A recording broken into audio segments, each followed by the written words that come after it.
Imagine waking up to a city in utter chaos, sparked by a simple clerical error. That's exactly what happened in Stockholm on February 27, 1827. What's known today as the Stockholm Chaos was born out of an innocent blunder that saw the Swedish Public Employment Service erroneously inviting a staggering 61,000 people to a job interview. Sounds like a scene from a comedy movie, doesn't it? But for the people of Stockholm, it was anything but humorous. The city was thrown into a whirlwind of confusion and mayhem as thousands flocked to the interview venue. The streets were crowded, transportation was overwhelmed, and the city center was virtually gridlocked. But why such a massive turnout, you may wonder? Well, the early 19th century was a time of economic hardship. Unemployment was high, and opportunities were scarce. So when the invitation for a job interview arrived, it was seen as a lifeline, a beacon of hope in tough times. This explains why so many people responded to the call. And let's not forget the societal conditions of the time. Back then, news traveled slow and not as accurately as it does today. This meant that the error was not caught in time, and the message had already spread far and wide before the employment service could rectify it. So, what started as a minor clerical error spiraled into a day of widespread chaos and confusion, a day that the city of Stockholm would remember for years to come. But it wasn't all for naught. The Stockholm Chaos of 1827 served as a learning experience, not just for Stockholm, but for the rest of the world. In the end, this event served as a stark reminder of the importance of accuracy in communication, especially when it comes to matters of public interest. It underscores how a seemingly small error can have far-reaching implications, turning a quiet city into a scene of utter chaos. And it reminds us how, in times of crisis, a city can come together, navigate the storm, and emerge stronger on the other side. Fast forward to February 27, 1886. On this day, a boy was born who would grow up to shape the course of American legal history, Hugo Black. In the small town of Harlan, Alabama, a child was born into a family of 8 children. This boy, named Hugo Lafayette Black, would grow up to leave an indelible mark on American law. Black's early years were humble, working in his father's general store and later as a laborer in a railroad yard. But these experiences helped shape his deep respect for hard work and the rights of the common man. Black's journey to legal prominence began when he earned his law degree from the University of Alabama in 1906. He practiced law for several years, making a name for himself as a skilled and tenacious attorney. But it was in 1937, following a successful term as a U.S. Senator, that President Franklin D. Roosevelt appointed him to the Supreme Court of the United States. As a justice, Black was known for his strict interpretation of the Constitution. He believed in the literal meaning of the text, a philosophy known as textualism, and he was unwavering in his commitment to civil liberties, often arguing that the Constitution's promise of individual rights was absolute. Black's influence can be seen in landmark decisions such as Chambers v. Florida, where he argued against coerced confessions, and Korematsu v. United States, where he dissented against the internment of Japanese Americans during World War II. His passionate defense of free speech, particularly in the realm of press freedom, helped to shape the modern interpretation of the First Amendment. Black served on the Supreme Court for over 3 decades, until his retirement in 1971. His legacy, however, continues to resonate in American law and society. His unwavering commitment to civil liberties and his strict interpretation of the Constitution continues to influence legal thought and judicial decisions.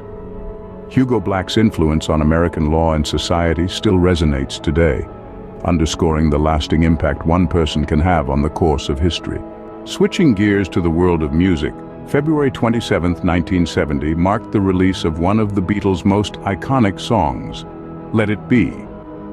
This ballad, steeped in an aura of tranquility and acceptance, emerged at a time when the band was on the brink of disintegration. Penned by Paul McCartney, Let It Be was born out of a dream. McCartney's mother, Mary, who had passed away when he was just 14, came to him in this dream, and her message was simple: yet profound. It will be okay. Just let it be. This became the cornerstone of the song, a beacon of hope amidst the chaos. The song's release was a significant moment in the music industry. It was the title track of what would be the Beatles' final studio album, further amplifying its impact. The lyrics, with their soothing reassurance, struck a chord with listeners around the globe, making it a universal anthem of sorts. Let It Be was more than just a song. It was a cultural phenomenon. It topped charts worldwide and was later covered by countless artists, each bringing their unique interpretation to it. The song also marked a turning point in the band's musical style, showcasing a return to their roots after the experimental phase of their later years. The circumstances surrounding its creation and release added a layer of poignancy to Let It Be. The Beatles, once a tight-knit group, were now at odds with each other. Personal differences and creative disagreements had begun to overshadow their music. The release of Let It Be was a bittersweet moment, a beautiful swan song that hinted at the end of an era.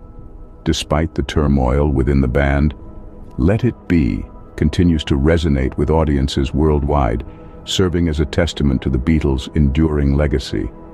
Fast forward to the recent past. On this day in 2021, Amanda Gorman, the youngest inaugural poet in U.S. history, went viral at President Joe Biden's inauguration. Emerging from relative obscurity, Amanda Gorman took the world by storm with her stirring rendition of The Hill We Climb, a poem penned in her own hand. Her words echoed through the air, a beacon of hope amidst the tumultuous backdrop of early 2021. With her eloquence and poise, Gorman captured the attention of millions, sparking a renewed interest in the power of poetry. The Hill We Climb was more than a poem. It was a rallying cry. Gorman's words painted a picture of unity and resilience, themes that resonated deeply with a nation grappling with division and uncertainty. Her performance at the inauguration was a testament to the power of words, demonstrating how they can inspire, uplift, and unite. Following her unforgettable performance, Gorman's star continued to rise. She graced the covers of Vogue and Time, and engaged in thought-provoking conversations with influential figures such as Oprah Winfrey and Michelle Obama. Yet amid the whirlwind of newfound fame, Gorman remained grounded, turning down lucrative offers that did not align with her values. Gorman's subsequent works, including a forthcoming poetry collection and a children's book, continue to inspire readers of all ages. Her journey has shown that poetry is not a relic of the past, but a vibrant art form that can capture the zeitgeist of a generation and spark meaningful dialogue. Gorman's rise to prominence underscores the power of words and the enduring relevance of poetry in our society. From a clerical era causing chaos in Stockholm to the birth of a legal titan, the release of an iconic song, and the rise of a young poet, February 27th is a day rich in history. It's fascinating how a single day can contain so many pivotal moments. Let's take a moment to reflect on what we've discovered today. First, we journeyed back to 1827, to a snowy day in Stockholm, where a clerical error led to an unexpected gathering of 61,000 job seekers. A seemingly insignificant mistake turned into a significant event, reminding us how a simple misunderstanding can have a profound impact on society. Next, we celebrated the birth of Hugo Black, a man who left an indelible mark on American jurisprudence. Born on this day in 1886, Black's contributions as a Supreme Court justice have shaped the legal landscape of the United States, proving that one person's vision can influence the course of a nation's history. Then, we were transported to 1970, immersing ourselves in the magic of music with the release of the Beatles' iconic song, Let It Be.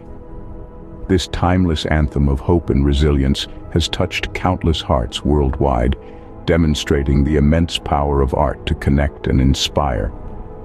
Finally, we stepped into the recent past, 2021, to witness the poetic rise of Amanda Gorman. This young poet, with her powerful words and messages of unity and resilience, has captivated the world. Her journey underscores the potential each of us holds to make a difference, no matter our age. These events, though disparate in nature, are bound together by the thread of February 27th. They serve as a testament to the richness of human history and the incredible tapestry of experiences that each new day brings. As we reflect on these events, we are reminded of the remarkable ways in which history unfolds, one day at a time.